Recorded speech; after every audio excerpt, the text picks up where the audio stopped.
깜비가 자꾸 짖어.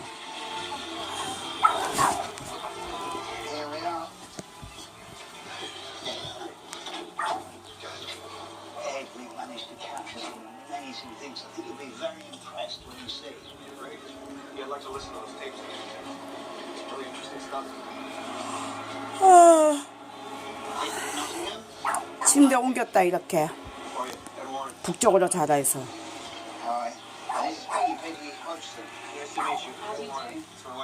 깜비야.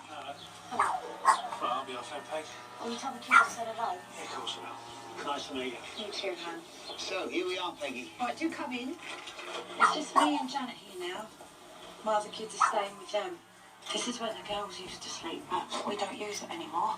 Why not? Well, most of the activity's centred in this room. We were quite afraid that someone might get hurt, which is why we keep it locked. I understand that Janet is 그렇게 아저씨가 벌초해. I'd like to hear Mrs. Hodgson. 요거 딱 편하게 앉아가.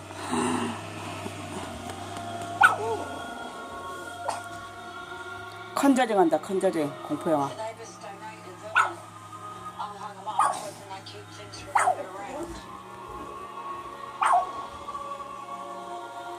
Does it work? No, you can hear it all night. 깜비야, 그만 짖어 이제. 시끄러워. 엄마 영화도 못 보겠네.